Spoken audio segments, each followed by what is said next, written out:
얼마 전 팔레스타인과 이스라엘의 갑작스러운 전쟁으로 전 세계가 떠들썩했어요. 팔레스타인의 하마스라는 조직이 이스라엘을 기습적으로 공격하면서 이스라엘이 대규모 군사작전을 시작했죠. 1973년에 발발한 4차 중동전쟁, 일명 욤키푸르 전쟁 이후 50년 만에 다시 전쟁 위기에 놓인 거예요. 지리적으로 먼 나라들에서 일어난 분쟁이지만 역사적으로 오랜 기간 지속된 분쟁이기 때문에 많은 분들이 팔레스타인과 이스라엘의 분쟁에 대해 한 번쯤 들어보셨을 텐데, 이 하마스라는 조직은 생소해하시는 분이 많으실 것 같아요. 그래서 오늘은 하마스라는 단체에 관해서 이야기해보려고 해요. 하마스는 무슬림 형제단이라는 조직의 산하기구로 출발한 단체예요. 무슬림 형제단은 1928년에 진정한 이슬람 가치의 구현과 확산을 목표로 이집트에서 설립된 이슬람 근본주의 조직인데, 전 세계에서 가장 오래되고 규모가 큰 이슬람 운동 조직이에요. 이집트에서 설립됐지만 나라와 관계없이 이슬람 경전인 코란에 충실하고 궁극적으로는 이슬람 율법 제정을 목표로 삼고 있어서 아랍권 전역에서 활동하는 단체죠. 무슬림 형제단은 설립 초기에는 폭력을 쓰는 대신 병원과 학교 건설 등 빈곤층에 대한 의료복지 지원 활동에 집중하면서 국민적인 지지를 받았지만 1948년 이스라엘이 팔레스타인 땅에서 건국을 선언하자 당시 폭발적인 아랍 대중들의 분노를 대변하면서 극단적인 노선으로 돌아서기 시작해요. 이집트 내에서 반제국주의와 이스라엘 타도를 외치면서 극렬한 정치 투쟁을 했는데, 이들과 추구하는 바가 달랐던 이집트 정부에 의해 강제로 해산되고 무슬림 형제단의 활동은 지하로 숨어들거나 해외로 흩어졌어요. 무슬림 형제단과 팔레스타인의 관계는 1935년부터 시작됐는데, 무슬림 형제단은 예루살렘을 포함한 팔레스타인의 25개의 지역에 지부를 설립하고 2만여 명의 회원을 모집하며 활동하기 시작했어요. 팔레스타인의 무슬림 형제단은 비교적 조용하게 활동하며 이슬람 세대의 양육에 주력했어요. 이슬람 국가의 창건을 위해서는 정치 조직의 결성과 발전, 그리고 사회 개혁을 우선해야 한다는 생각으로 이슬람의 바탕한 가치관이 모든 사회에 깊숙이 스며들 때까지 기다려야 한다고 생각했거든요. 그래서 초기에는 팔레스타인의 학교와 자선단체 등을 설립하는 등 사회복지 사업에 주력한 거예요. 그런데 1964년 이집트의 카이로에서 열린 아랍연맹의 정상회담에서 팔레스타인의 해방과 독립의 이룩을 결의하면서 팔레스타인 해방기구가 창립되고, 얼마 뒤 야세르 아라파트를 의장으로 선출했어요. 이들이 설립 이후 적극적인 무장항쟁을 펼치자 상대적으로 눈에 띄는 활동을 하지 않았던 무슬림 형제단은 자연스럽게 사람들의 인식에서 밀려나게 돼요. 점차 팔레스타인 사회에서 팔레스타인 해방기구가 지배적인 영향력을 행사하고 민족을 대표하는 기구로 자리 잡게 되었는데, 1973년 제4차 중동전쟁 이후 이스라엘의 탄압이 심해지고 경제 상황이 안 좋아지는 상황에서 고통받는 팔레스타인인들의 고통을 외면하고 부정부패만 저지르는 팔레스타인 해방기구를 팔레스타인인들이 외면하기 시작해요. 이때 과거부터 사회운동을 주도해오고 비교적 검소하게 생활하던 무슬림 형제단의 지도자들이 다시 주목받게 된 거죠. 1979년 이후부터 팔레스타인 해방기구와 무슬림 형제단은 지지 기반을 확대하기 위한 경쟁을 시작해요. 그러나 이 싸움은 무슬림 형제단에게 매우 유리하게 흘러갔어요. 우선 이스라엘은 무슬림 형제단이 극단적인 무장투쟁을 벌이던 팔레스타인 해방기구를 견제하는 데 유용하다는 생각으로 무슬림 형제단의 자유로운 활동을 허가했어요. 게다가 과거부터 학교와 사회복지시설의 기반을 구축해왔던 무슬림 형제단은 학교를 장악하며 모든 성직자와 교직원을 무슬림 형제단 출신으로 채웠죠. 종교적으로도 유리했는데, 세속주의를 표방하는 팔레스타인 해방기구와 달리 무슬림 형제단은 이슬람이라는 하나의 종교로 뭉쳐 있었어요. 이들은 모스크를 건설하고 모스크 안에서 종교활동을 빌미로 정치활동을 할 수 있었죠. 실제로 1967년 요단강 서안에 400개였던 모스크는 1987년 750개로 증가했고, 가자지구의 모스크는 200개에서 600개로 증가했어요. 이 모스크는 다른 조직의 방해 없이 활동할 수 있는 유용한 공간과 수단이 되었죠. 국제정세도 유리하게 흘러가는데, 1970년대 오일 쇼크로 인한 오일 달러 수입의 증가로 갑자기 부자가 된 사우디아라비아, 쿠웨이트 등의 이슬람 기구로부터 원조가 급격하게 증가했어요. 무슬림 형제단은 이 돈과 모스크에서 벌어들이는 헌금을 사용해서 구제활동을 펼쳤는데, 이 모든 활동으로 팔레스타인 국민은 팔레스타인 민족의 진정한 대표는 팔레스타인 해방기구가 아니라 무슬림 형제단이라는 생각을 갖게 했죠. 하지만 무슬림 형제단에 대한 불만도 있었어요. 이스라엘의 점령 통치가 점차 가혹해지는데 적극적으로 이스라엘에 항거하지 않는다는 이유였죠. 그 당시에 이스라엘의 점령 정치는 국제적으로도 비판받을 만큼 가혹했거든요.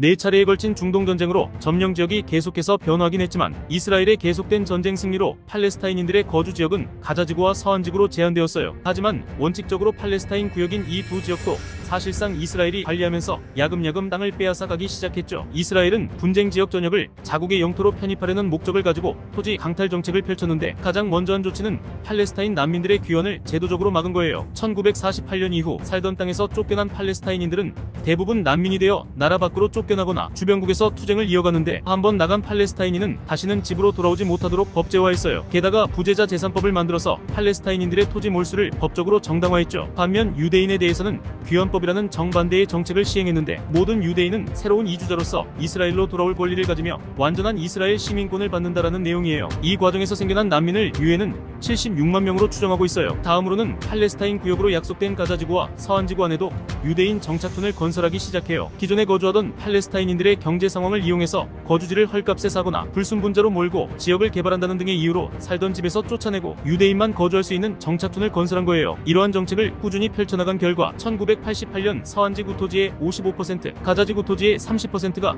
이스라엘 사람들의 수중에 들어갔어요. 가뜩이나 정착지의 면적이 좁아지는 상황에서 팔레스타인의 인구는 빠르게 증가했어요. 1980년대 중반에는 가자지구 주민이 52만 5천 명이었고 해마다 5천 가구가 새로 생겨났어요. 면적은 우리나라의 충남 서천군과 비슷한데 인구 밀도는 서천군은 제곱킬로미터당 137.7명, 가자지구는 1449명으로 거의 10배에 달해요. 가자지구의 인구 밀도는 홍콩과 비슷한 수준인데 홍콩에는 고층 빌딩이 많다는 걸 생각하면 가자지구의 사람들이 훨씬 좁은 면적에서 살고 있는 거죠. 실제로 가자지구에서 해마다 늘어나는 신규 가구 중에서 집을 장만한 경우는 40%도 안 되는 수준이에요. 반면 1987년에 서안지구와 가자지구에 정착한 유대계 이스라엘인은 각각 6만 5천 명, 2,500명으로 지역 주민의 0.4%밖에 되지 않지만 1인당 1만 500제곱미터에 달하는 토지를 보유하고 있어요. 국제법적으로 팔레스타인 영토에서 1인당 24.2제곱미터를 보유한 팔레스타인인보다 430배가 넘는 토지를 보유하고 있는 거죠. 게다가 팔레스타인인들에게는 의료, 교육, 주거 등 가장 기본적인 생활 조건 외에는 어떤 것도 제공하지 않았지만 유대인들은 이스라엘 정부가 제공하는 특수 설계된 숙소에 거주하면서 팔레스타인 난민촌의 빈민보다 평균 19배나 많은 수돗물을 사용했다고 해요. 팔레스타인 난민 대다수는 제대로 된 상하수도 시설을 이용하지도 못했죠. 거주 지역이 안정되고 경제활동을 할 수 있는 지역이 줄어들면서 서안지구와 가자지구에서는 실업자 수도 빠른 속도로 증가했어요. 특히 집을 빼앗긴 팔레스타인인들은 난민촌을 형성하고 살았는데 대부분이 난민으로 전락한 이후로 20년 동안 실업자로 살았다고 해요. 물론 많은 수의 팔레스타인인은 이스라엘의 공업과 농업에 고용되긴 했지만 임금은 쥐꼬리만 했죠. 실업자가 너무나 많았기 때문에 노동력에 대한 대가가 매우 적을 수밖에 없었거든요. 이스라엘은 이러한 저렴한 인력을 본인들의 이익 활동에 활용했는데 특히 가자지구의 경우에는 이스라엘의 공업 중심지인 텔아비브에서 가까워서 공장, 호텔, 레스토랑이나 고도로 집중화된 이스라엘의 농업지대에 값싼 노동력을 공급하는 지역으로 손꼽혔어요. 1980년대 초에는 가자지구에 거주하는 노동자의 43%가 이스라엘에서 일했다고 해요. 그런데 야박하게도 이스라엘은 가자지구 노동자들이 이스라엘에서 밤새 체류하는 것을 금지했기 때문에 수만 명이 날마다 가자지구 외곽의 이스라엘 검문소를 통과해서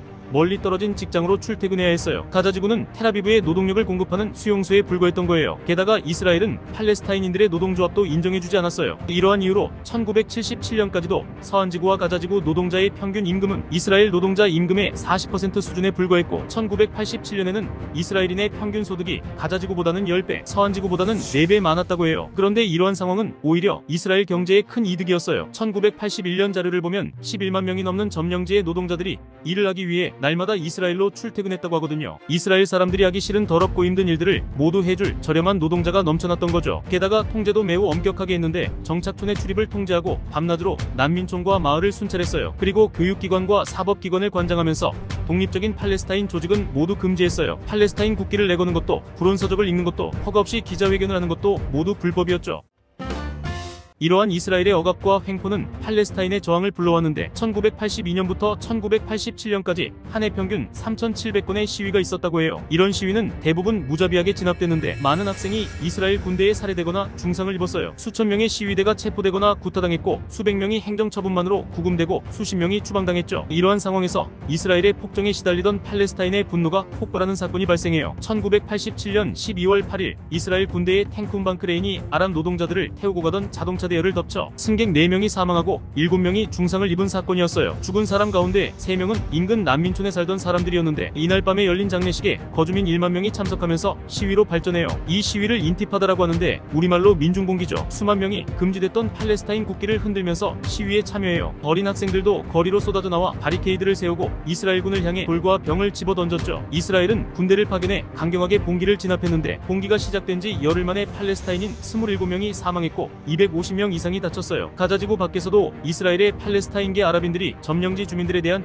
연대 표시로 총파업에 돌입하면서 이스라엘 경제에 타격을 주자 이스라엘은 새로운 전술을 구사해요. 가자지구의 팔레스타인인들을 굶겨 죽이는 거였죠. 1988년 1월 중순부터 가자지구에 있는 난민촌 8곳에 통행금지령이 떨어지고 병사들이 출입구를 막고 난민촌을 수시로 순찰했어요. 아무도 마을 밖으로 나갈 수 없었고 식량과 물을 구하기가 힘들어졌죠. 여기에 더해 이스라엘 군대는 가택을 수색하고 주민을 폭행하거나 가정집에 최루가스를 발사하고 헬기에서 최루탄을 투하하는 등 팔레스타인인들을 더욱 거세게 억눌렀어요. 이스라엘의 이러한 강경 진압과 팔레스타인인들의 불만으로 무슬림 형제단 내에 강경파가 모여 조직을 설립해요. 이 단체가 바로 하마스죠. 하마스는 아랍어로 열정을 의미하는 단어로 무슬림 형제단의 야신과 6명의 지도자가 설립한 이슬람 무장정파예요. 하마스 헌장에 의하면 하마스는 단기적으로 이스라엘이 지배하고 있는 서한지구, 가자지구, 예루살렘을 회복하고 장기적으로 모든 팔레스타인 지역에 이슬람 국가를 건설하는 것을 목표로 하고 팔레스타인 영토의 어떤 부분도 타협의 대상이 되거나 유대인들이 팔레스타인에서 거주하는 것을 허용해서는 안 된다고 주장해요. 이스라엘과 절대로 공존할 수 없는 단체가 된 거죠. 이후 하마스는 걷잡을 수 없이 확대되는 제1차 인티파다와 2000년에 다시 발발한 제2차 인티파다를 주도하며 무슬림 형제단을 넘어 팔레스타인 해방기구에 도전하는 팔레스타인 제2의 정당으로 성장하게 돼요. 이후 하마스는 이스라엘에 테러 공격을 펼쳤어요. 주로 이스라엘의 주요 인물에 대한 표적 살해나 주요 시설에 대한 공격이었는데 이들의 공격이 실시되면 반드시 이스라엘의 보복 공격이 이어지는 방식으로 공방전이 이어졌죠. 우리가 보고 있는 이스라엘과 하마스의 싸움이 이때부터 시작된 거예요.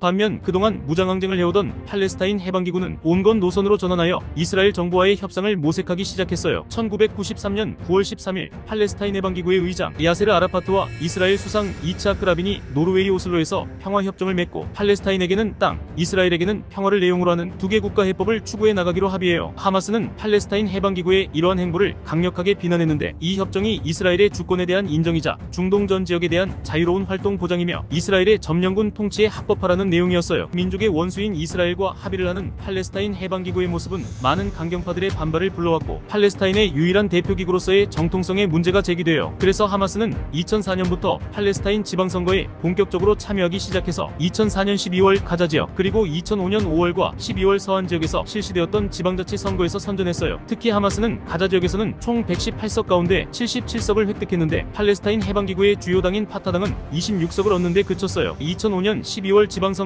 하마스는 요르단강 서안 북부지역 4대 도시 중 3곳에서 승리하고 과거 파타당의 지지 기반이었던 나블루스에서도 73%를 득표하여 총 15석 중 13석을 차지하면서 주도권을 잡았어요. 그리고 2006년 1월 실시된 총선에서 132석 중 74석을 획득하는 압승을 거두면서 집권당으로 부상했죠. 그런데 파타당과 이스라엘이 하마스의 선거 승리를 인정하지 않고 선거 결과에 불복하며 선거 무효를 선언해버려요. 이 때문에 팔레스타인에서 내분이 일어나는데 이 결과로 파타가 서한지구를 하마스가 가자지구를 차지하는 이중 권력 상태로 지금까지 이어지고 있는 거죠. 오늘 이야기는 여기까지 할게요. 지금 전쟁을 보면 빈곤층에 대한 의료복지 지원 활동으로 시작된 하마스가 초기에 온건한 모습은 모두 있고 잔인함만 남긴 것 같아 너무 아쉬워요. 팔레스타인을 쓸어버릴 기세로 공세를 퍼붓고 있는 이스라엘도 나치에 탄압받던 시절을 벌써 잊은 것만 같아요. 테러는 가난한 자의 전쟁이고 전쟁은 가진 자의 테러다라는 말이 있죠. 어느 관점에서 보느냐에 따라 역사가 다르게 보이는 것 같아요. 우리도 이번 전쟁을 진영 논리에서 벗어나서 종교는 종교대로 역사는 역사대로 분리해서 중립적으로 살펴보면 좋을 것 같아요. 다음 시간에는 오늘 이야기에 이어서 팔레스타인과 이스라엘의 전체적인 역사와 이번 전쟁의 배경을 살펴볼게요. 마지막으로 오늘 이야기가 도움되셨다면 구독과 좋아요, 알림 설정까지 부탁드려요. 지금까지 두뇌질주였습니다.